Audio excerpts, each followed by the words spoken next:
In response to many students struggling with adverse childhood experiences, more and more classrooms are working towards a restorative practices model.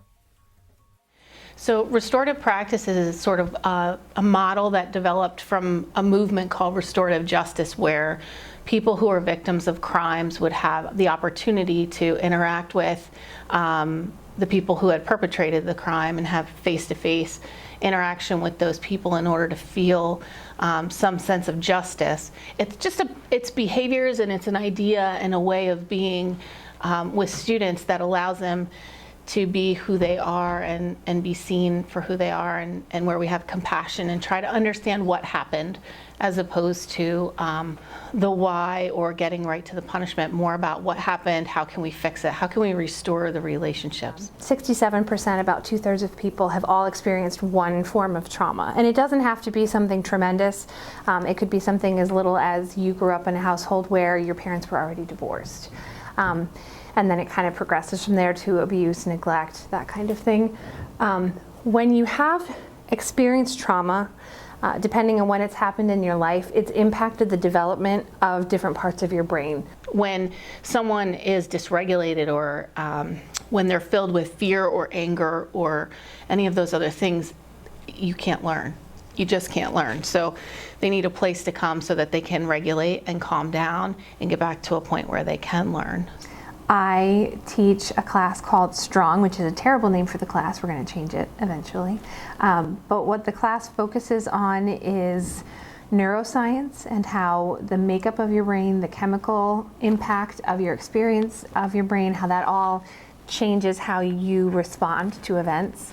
And the idea being that if I can start to teach you about what's happening in your brain, and you can start to recognize signs and symptoms in your body of maybe I'm getting anxious, maybe I'm getting angry, maybe I'm feeling frustrated, you can catch yourself before it hits the point where you need to come to in-school support, or you need to go to your case manager's room, or you have to get out of class.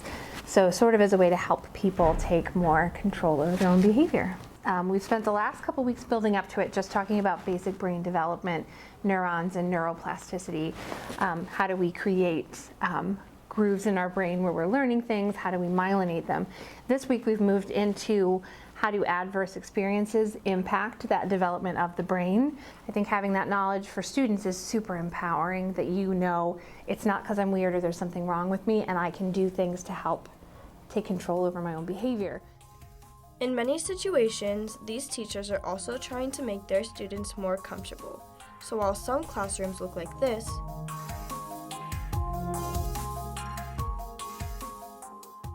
others are starting to look like this.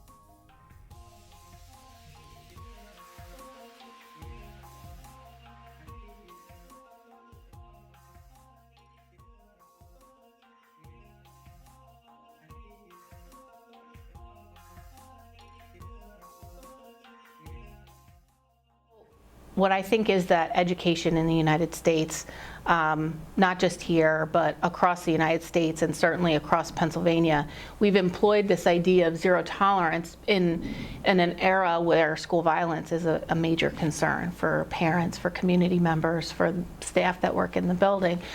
Zero tolerance doesn't really work.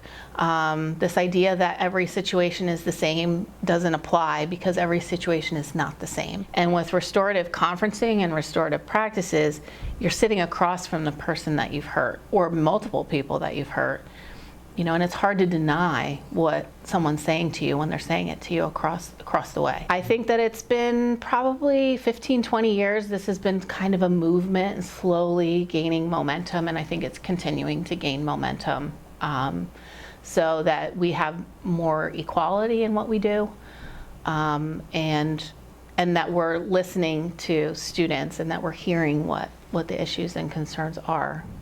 Because for every behavior, there's a need, usually.